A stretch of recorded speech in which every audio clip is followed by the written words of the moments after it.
Welcome back to LawCall. During the break, we got a telephone call from someone in the community who had a question about potentially changing attorneys. Ted, Les, I know this happens where unfortunately sometimes we have to part ways with clients, or clients wish to part ways with us. Is that something that this caller is going to be able to do?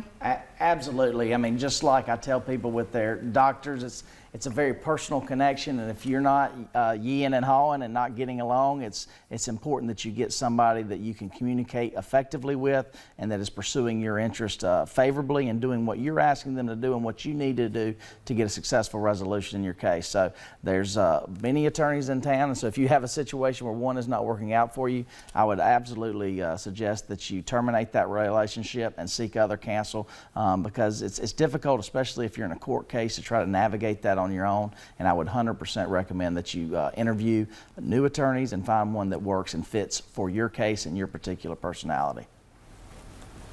Great advice. And I know, Aaron, I mean, you do family law, and so I'm sure that's a very emotional kind of situation. People are dealing with some of the most traumatic things, difficult decisions that they can ever make, especially with children.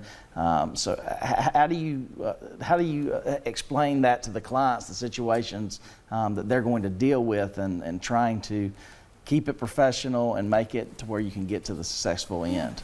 Well, and that's what you have to do. You have to keep it professional. We have to remember there is a human being on the other side who is potentially either the mother or the father of your children, and you're going to be in their lives forever.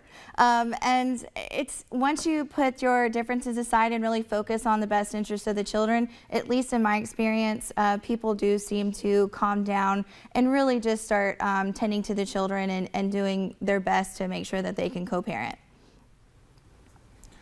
Now, I know we have a lot of people moving in and out of the area now. It seems like in this COVID world, there's a lot of relocation issues, and how does that work with jurisdiction? If somebody moves to Florida, can they immediately file a family law case here, or is there certain time requirements for jurisdictional purposes? Do we have requirements as far as jurisdiction? Typically, it's at least 6 months, but then we also have where you've got to look where the children potentially have been for the last 5 years to really determine what's the best home state.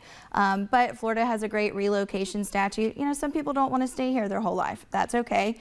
But you do have to check and make sure that the parent who has timeshare or some kind of custodial or timeshare rights has the either you get their permission, or you have to go back to court and ask the court's permission. In the state of Florida, if you move beyond a 50-mile radius from where you're at currently, or the address that was in your final judgment, you do have to follow our relocation statute. So it sometimes can be a little difficult, because if the other parent has a great relationship with their child and they do not want to move and the child is thriving here, it can be difficult to relocate. You got to have good reasons to relocate as well. And sometimes when the parties don't agree, the judge does ultimately have to decide on that relocation.